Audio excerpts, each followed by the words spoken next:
वक्त हो गया है प्राइम एट 4 का, जिसमें आपको प्राइम टाइम न्यूज एलिमेंट की मिलती है ऑप्टिमम डोज। आज क्या है खास प्राइम एट 4 में, आइए वो बताऊं आपको। नमस्कार, मैं हूं दिनेश गौतम। आज प्राइम एट 4 में आप देखेंगे मोदी सरकार के 100 दिनों का खाता विपक्ष को समझ में क्यों नहीं आता। केजरीवाल ने दी आतिशी को दिल्ली की कमान, कैसे छिड़ा आप नया घमासान, ये भी आज आपके सामने होगा। और मध्य प्रदेश टू राजस्थान क्या है साजिश का कट्टर प्लान, प्राइम एट 4 आपको बताएगा। इसके साथ साथ मुंबई में लाल बाग के राजा की विदाई, कैसे भक्तों की भीड़ उमड़ कर आई, ये भी आज खबरों में। लेकिन फिर देर में एलजी से मिलने वाले हैं अरविंद केजरीवाल। एलजी से मिलकर इस्तीफा देंगे अरविंद केजरीवाल। केजरीवाल के साथ आतिशी भी राजभवन जाने वाली हैं। आतिशी को दिल्ली के उपराज्यपाल ने बधाई दी है। आतिशी को सीएम चुने जाने पर बधाइयां मिल रही। माननीय मुख्यमंत्री जी मुझसे 4:30 बजे मिल रहे हैं और उनका स्वागत है सर। हाँ। और जहां तक आतिशी जी का नाम जो है रिकमेंड किया गया है, तो ये एक विधानसभा की प्रक्रिया है। एमएलएज ने उनको चुना है, उनका स्वागत है। दिल्ली की नई मुख्यमंत्री आतिशी होंगी। आम आदमी पार्टी विधायक दल बैठक में आतिशी के नाम पर मुहर लगी है। अरविंद केजरीवाल ने आतिशी के नाम का प्रस्ताव रखा। आतिशी को विधायक दल का नेता चुना गया। दिल्ली की तीसरी महिला सीएम बनेंगी आतिशी। प्रिय मुख्यमंत्री, आम आदमी पार्टी के नेता, मेरे गुरु अरविंद केजरीवाल जी का धन्यवाद करना चाहती हूं, जिन्होंने मुझे इतनी बड़ी जिम्मेदारी दी और इस जिम्मेदारी के लिए मुझ पे भरोसा किया।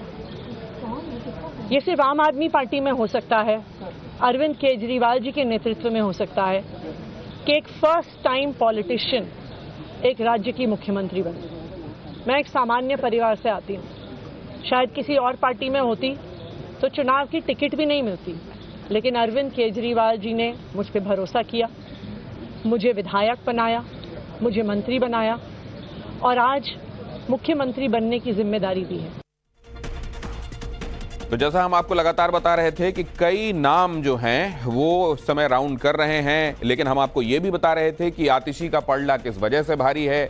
और आखिरकार आतिशी को सीएम के तौर पर अब अरविंद केजरीवाल ने जब प्रस्तावित किया तो बाकी विधायकों ने उस पर हामी भरी। अब ये वक्त की बात है कि वो औपचारिक तौर पर सीएम पद की शपथ लेती हुई आपको नजर आएंगे। हमारे संवाददाता आपको इसके और पहलू भी समझाएंगे। मोहित ओम हमारे संवाददाता जुड़ रहे हैं एलजी के घर के बाहर, और रविकांत राय हमारे साथ जुड़े हुए हैं। भारतीय जनता पार्टी ने तो आज स्पष्ट ये कह दिया कि असल में ये जो है यहाँ पर इच्छा के विरुद्ध बनाया गया है आतिशी को सीएम। असल में अरविंद केजरीवाल कुछ और चाह रहे थे, लेकिन मनीष सिसोदिया के प्रेशर में आकर उनको ऐसा करना पड़ा। तो इस पर अभी बहुत सारी सियासत भी चलेगी, लेकिन पहले मैं मोहित ओम आपके पास आऊं। 4:30 बजे पहुंच रहे हैं अरविंद केजरीवाल और आतिशी उसी समय जाकर अपना स्टेक क्लेम करेंगी कि अब नए सीएम के तौर पर मैं कार्यभार संभालूंगी। बिल्कुल, देखिए इस वक्त एलजी हाउस के बाहर उसकी तैयारी भी हो गई है। कड़ा पुलिस बंदोबस्त किया गया है। और आपको अगर मैं तस्वीरें दिखाऊं तो एलजी हाउस का ये गेट है, जहां से खुद अरविंद केजरीवाल और उनके समेत पूरी जो कैबिनेट है वो इस वक्त अंदर जाएगी और अपना वहां पे इस्तीफा सौंपेंगे केजरीवाल। और कुछ 4:30 बजे का वक्त जो है वो केजरीवाल को यहाँ से दिया गया है। उसके बाद देखना है कि उनको शपथ ग्रहण के लिए समय कम मिलता है, लेकिन आतिशी उनके साथ जरूर रहेंगी यहाँ पे, क्योंकि आतिशी को जिस तरीके से एलजी ने बधाई दी है उसके बाद ये तय, उसके बाद जब कैबिनेट के यहाँ पे पहुंचेंगी तो हो सकता है यहाँ पे मीडिया से संबोधन भी करें। अंदर से आने के बाद ऐसा आम आदमी पार्टी के सूत्रों का कहना है कि यहाँ खुद केजरीवाल जो है वो मीडिया से पूरी बात करेंगे, लेकिन 4:30 बजे पूरी कैबिनेट के साथ यहाँ पहुंचेंगे। उसके लिए यहाँ पे सुरक्षा का पूरा बंदोबस्त किया गया और आप देख सकते हैं तमाम पुलिस बल जो है वो इस वक्त एलजी हाउस के बाहर मौजूद हैं। जिस तरीके से नाम सामने आया है आतिशी का, उसके बाद कहीं ना कहीं जो विपक्ष है उसने कई सवाल भी खड़े करे हैं इस सीएम पद को लेकर कि मजबूरी में बनाया गया है सीएम पद, जैसा बिल्कुल बराबर। हम यहाँ पर जब आप ये जानकारी दे रहे हैं, आप जानकारी देते रहिएगा, लेकिन साथ ही साथ हम वो तस्वीरें भी दिखा रहे हैं कि इस समय अरविंद केजरीवाल अपने घर से निकले हैं और उनके घर की तस्वीरें हम अभी दिखा रहे थे। उनका कारकेड वहां से निकला है और अब पहुंचने वाला है एलजी हाउस, जहां पर मौजूद है हमारे संवाददाता मोहित ओम। इसके अलावा रविकांत राय आपको दिखाई दे रहे हैं, जो इस पर होने वाली इस समय चल रही पैरेलल पॉलिटिक्स के बारे में आपको बताएंगे। क्या क्या अहम नोटिस कर रहे हैं आप रविकांत, जो आप समझते हैं इस समय दर्शकों को बताना चाहिए? सर आप उनको तो घर खड़ा कर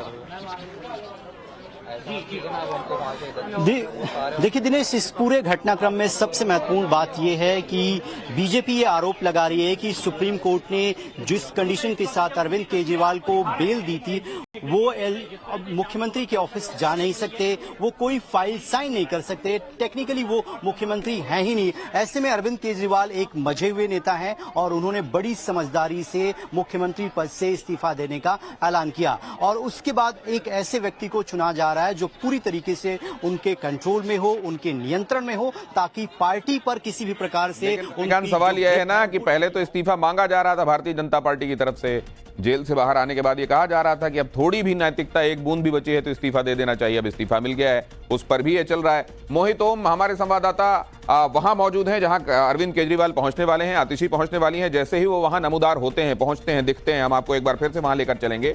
आतिशी को सीएम चुने जाने पर दिल्ली भारतीय जनता पार्टी ने हमला बोला है, पोस्टर जारी करके आतिशी पर टॉन्ट कसा है। पोस्टर में आतिशी को कठपुतली सीएम कहा है।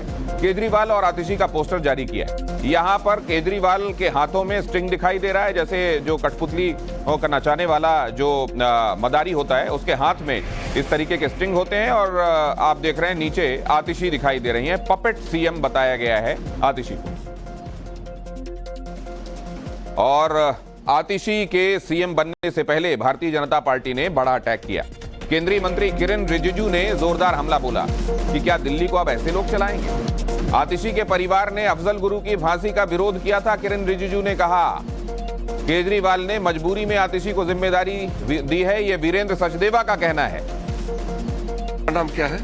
आतिशी मरलेना। मुझे वही तो पता लगा कि बहुत इंटरेस्टिंग लगा। मरलेना, मार्क्सिस्ट और लेनिन नाम को जोड़ के मारलेना बनाया।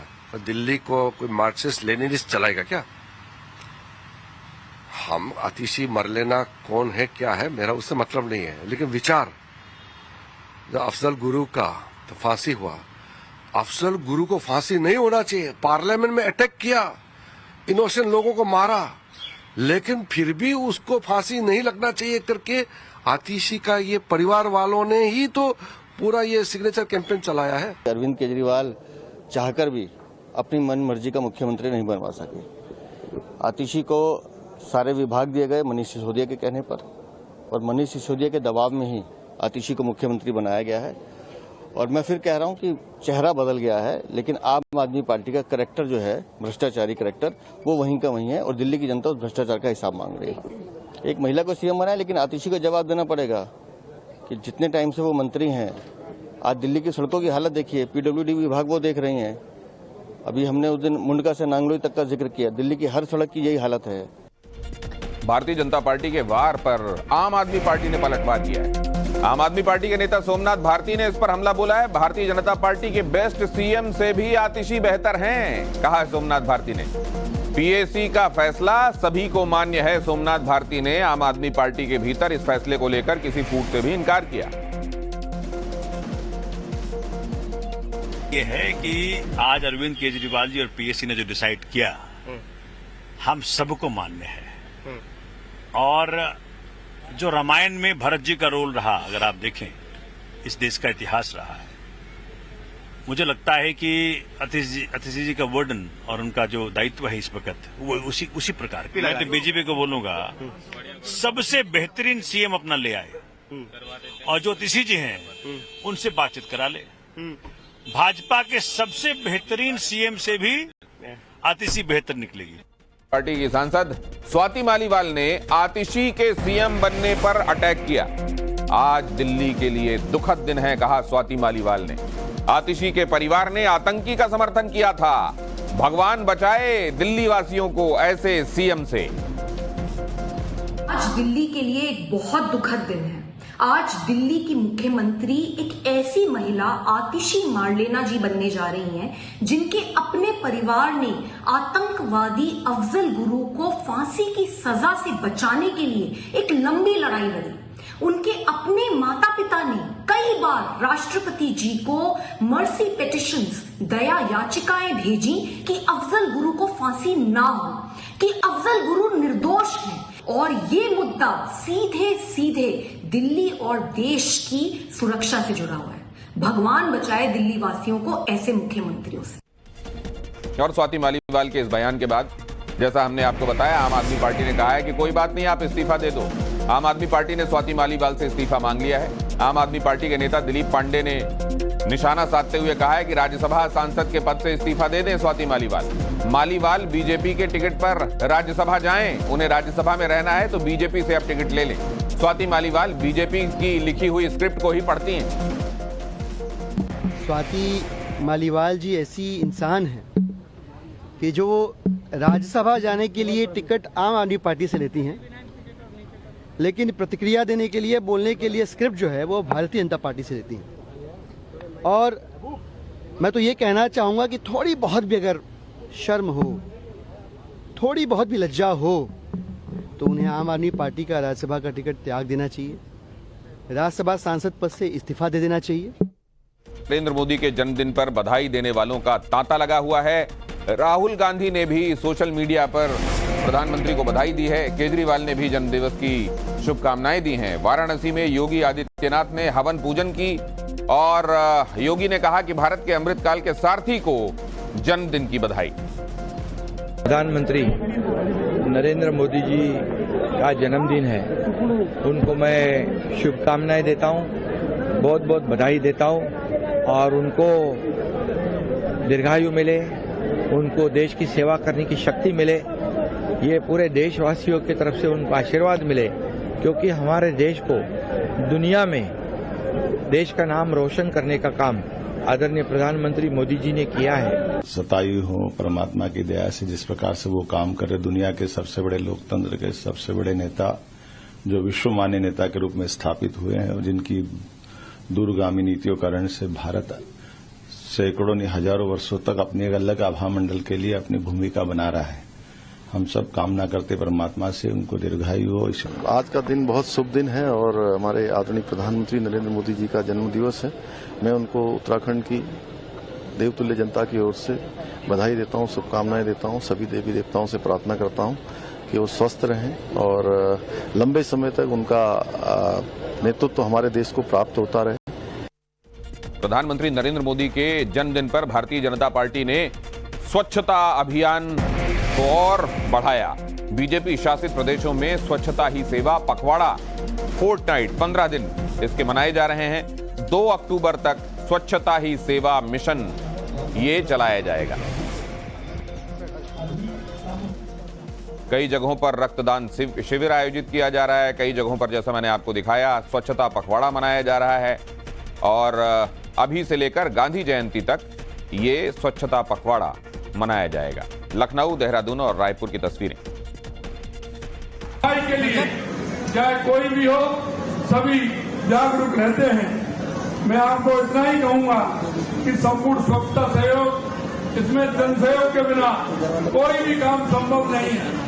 हम सभी नागरिकों का कर्तव्य होना, हम सभी नागरिकों का यह कर्तव्य है कि हम स्वच्छता अभियान में हिस्सा लें और ये एक दिन का काम नहीं है, ये हमारे जहन में होना चाहिए, हमारे अंदर होना चाहिए। हम सब कार्यकर्ता प्रातःकाल से ही घरों से निकल करके स्वच्छता अभियान को सफल बनाने का काम कर रहे हैं और जन जन का भागीदारी इसमें हो रही है। सभी मोहल्लों में, गलियों में, जिलों में, गांवों में लोग घरों से निकल करके स्वच्छता अभियान को सफल बना रहे हैं। चलें विसर्जन के लिए लालबाग के राजा के पंडाल की तरफ आपको लेकर चलें। यहां से पंडाल से लालबाग के राजा की मूर्ति अब रवाना हो चुकी है। बप्पा को विदा करने के लिए भक्तों का सैलाब उमड़ा हुआ है। बप्पा की झलक पाने के लिए भारी भीड़ जुटी हुई है। मुंबई की सड़कों पर भक्तों का भारी जमावड़ा है। मन्नतों के महाराजा लालबाग के राजा अपने पंडाल से बाहर निकले।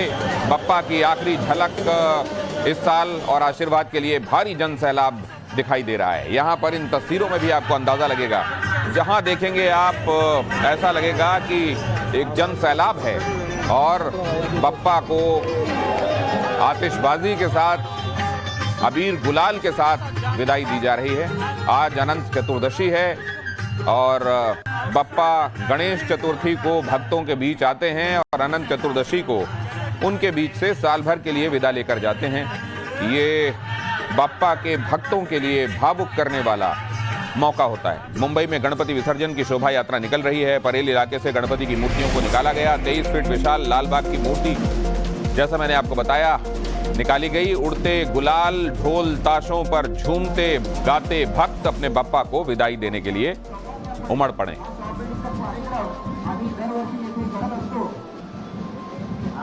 तो बड़ी संख्या में लोग अब यहाँ पर इकट्ठा हो गए हैं। बिल्डिंग के ऊंची ऊंची अगर आप छतों पर देखें, खिड़कियों पे देखें, तो भक्त अब इकट्ठा हो गए हैं, क्योंकि अब ये खबर आ चुकी है कि लालबाग की सवारी आने वाली, लालबाग के राजा की सवारी आने वाली है। ऐसे में हर कोई आखिरी बार बप्पा के दर्शन करना चाहता है। और आप इस समय तस्वीरों में जो देख रहे हैं, परेल के महाराजा जो सामने इस समय आप मूर्ति देख रहे हैं, करीबन 23 फीट की है, वो मौजूद है और यहाँ से ही इनका कारवा निकलेगा।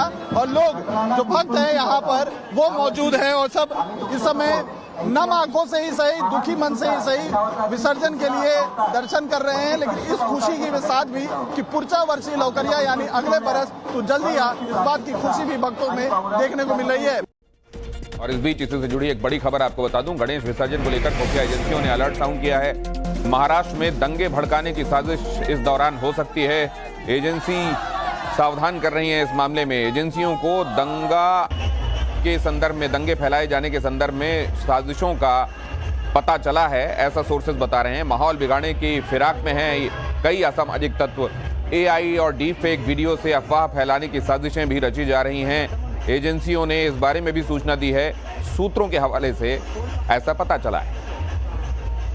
हमारा सब डिप्लॉयमेंट, जैसे मैंने आपको बताया, रूट्स पे किया है, चौपाटी पे किया है, जहाँ जो गणपति निकलने वाले हैं, वहाँ पेंडोल्स है, वहाँ से हमारा डिप्लॉयमेंट है। वो सब हम लोगों ने एक व्यापक तैयारी इसके लिए किया है। उसके साथ साथ जो क्रिमिनल एलिमेंट है उसके ऊपर भी हमने स्ट्रॉन्ग प्रिवेंटिव एक्शन लिया है। और जो क्रिमिनल एलिमेंट्स जिनका इंसिडेंट होता है क्राइम का, उसके ऊपर प्रॉपर निगरानी हम रखते हैं। और अब आपको सूरत लेकर चलता हूं। सूरत में गणेश विसर्जन की शोभा यात्रा जारी है। शोभा यात्रा पर सुरक्षा के खास इंतजाम हैं। संवेदनशील इलाकों में भारी पुलिस बल तैनात किया गया है। सूर्यास्त से पहले गणेश विसर्जन की तैयारी है। आप जानते हैं सूरत में वो घटना जहां पर पथराव किया गया था गणेश पंडाल पर, और पथराव करने वाले छोटे बच्चे थे, उनके हाथ में पत्थर थमाकर यहां भेजा गया था। इस तरह की घटनाओं का फिर दूसरी जगहों से भी दोहराया जाना देखा गया। जहां पर आपने देखा गुजरात में एक और दूसरी जगह ऐसी ही घटना लखनऊ के पास चिन्हट में हुई। ऐसी ही घटना कर्नाटक से भी रिपोर्ट हुई और महाराष्ट्र से भी सामने आई। और इसीलिए आज गणेश विसर्जन के दौरान खास एहतियात बरती जा रही है। तीसरे कार्यकाल के 100 दिन पूरे हो गए हैं। 100 दिन पूरे होने पर पीएम मोदी ने अपना बयान जारी किया है। गरीबों के लिए 3 करोड़ घर बनाएंगे, कहा है प्रधानमंत्री नरेंद्र मोदी ने। 2 लाख करोड़ रुपए का पीएम पैकेज घोषित किया गया। युवाओं को पीएम पैकेज का लाभ मिलेगा, कहा नरेंद्र मोदी। आज केंद्र की एनडीए सरकार के 100 दिन भी हो रहे हैं। इस दौरान गरीब, किसान, नौजवान और नारी शक्ति के सशक्तिकरण के लिए बड़े बड़े फैसले लिए गए हैं। मोदी सरकार के 100 दिन के इस बार के शासन का रिपोर्ट कार्ड पेश किया गया है। गृह मंत्री अमित शाह ने लेखा जोखा पेश किया। 100 दिन में मोदी सरकार ने 15 लाख करोड़ की योजनाएं शुरू की। शाह ने कहा इसी कार्यकाल में एक देश एक चुनाव लागू किया जाएगा। दीनदयाल अंत्योदय योजना के तहत 10 करोड़ से अधिक महिलाओं को संगठित कर 90 लाख से अधिक स्वयं सहायता जूथ बनाए गए हैं। और लखपति दीदी योजना के तहत 11 लाख नई लखपति दीदियों को ये 100 दिन में प्रमाण पत्र दिया गया है। 1 करोड़ से अधिक लखपति दीदियां प्रतिवर्ष 1 लाख रुपया सालाना कमाई कर रही है। ये महिलाओं मोदी सरकार के तीसरे कार्यकाल के 100 दिन कैसे रहे, ये ब्रॉडली यहां पर मैं आपको दिखा रहा हूं।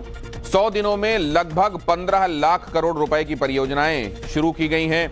इंफ्रास्ट्रक्चर में 100 दिन में 3 लाख करोड़ रुपए डाले गए हैं। महाराष्ट्र के वधवान में 76,000 करोड़ रुपए की लागत से मेगा पोर्ट बनाने का ऐलान हुआ है। यह पहले दिन से ही विश्व के 10 प्रमुख बंदरगाहों में शामिल होगा। कृषि के क्षेत्र में पीएम किसान सम्मान योजना की 17वीं किश्त में 9.5 करोड़ किसानों को 20,000 करोड़ रुपए वितरित किए गए। बासमती चावल के न्यूनतम निर्यात मूल्य को हटाया गया। प्याज पर निर्यात शुल्क 40% से 20% किया गया। मध्यम वर्ग को कई राहतें मिली। अब 7 लाख रुपए तक की आय पर कोई टैक्स नहीं है। वन रैंक वन पेंशन का तीसरा संस्करण लागू कर दिया गया। प्रधानमंत्री आवास योजना के तहत 3 करोड़ घर स्वीकृत किए गए। युवाओं के लिए 2 लाख करोड़ रुपए के पीएम पैकेज की घोषणा हुई। इसका 5 साल में 4 करोड़ 10 लाख युवाओं को लाभ मिलेगा। 1 करोड़ युवाओं को टॉप कंपनीज में इंटर्नशिप के मौके, अलाउंस और एक मुश्त सहायता राशि देने का फैसला हुआ और केंद्र सरकार की तरफ से कई हजार नियुक्तियों की घोषणा की गई। मोदी सरकार के तीसरे कार्यकाल पर कांग्रेस ने सवाल उठाए हैं। कांग्रेस प्रवक्ता उदित राज ने कहा कि 100 दिन में सिर्फ भ्रष्टाचार हुआ है, इंफ्रास्ट्रक्चर के नाम पर पैसों की लूट हुई है। 100 दिन में इंफ्रास्ट्रक्चर में बहुत सारे पैसे खर्च किए गए, उसमें लूट है। बेहतर होता कि ऐसे इंफ्रास्ट्रक्चर न खड़े होते। एयरपोर्ट गिर रहे हैं, पुल गिर रहे हैं, और आपका अटल सेतु जिसका उद्घाटन किया वो भरभरा के गिर गया, और आपके नया पार्लियामेंट चुनने लगा, और सड़कें बनती हैं और तुरंत गड्ढे हो जाते हैं। और आज मैं कह सकता हूं कि कई ऐसे महत्वपूर्ण निर्णय हमारी सरकार ने लिए हैं जो कि बहुत ही उल्लेखनीय है। भारत को रक्षा के मामलों में हम पूरी तरह से आत्मनिर्भर बनाना चाहते हैं, यानी आत्मनिर्भरता के लक्ष्य को प्राप्त करने के लिए जो कुछ भी किया जा सकता है वो किया है। अध्यक्ष मल्लिकार्जुन खड़गे ने प्रधानमंत्री को चिट्ठी लिखी है। राहुल गांधी के खिलाफ बीजेपी नेताओं के विवादित बयान को लेकर उन्होंने आपत्ति जताई है। राहुल के खिलाफ बीजेपी नेताओं के बयान पर एक्शन की मांग की है। रवनीत सिंह बिट्टू के विवादित बयान पर खासतौर से जोर है। तजिंदर मारवा और संजय गायकवाड़ पर भी एक्शन की मांग उन्होंने अपनी इस चिट्ठी में की है। केंद्र सरकार में रेल राज्य मंत्री, भाजपा शासित उत्तर प्रदेश के मंत्री, लोकसभा में प्रतिपक्ष नेता राहुल गांधी जी को नंबर 1 आतंकवादी कह रहे हैं। ये बहुत ही खंडनीय है।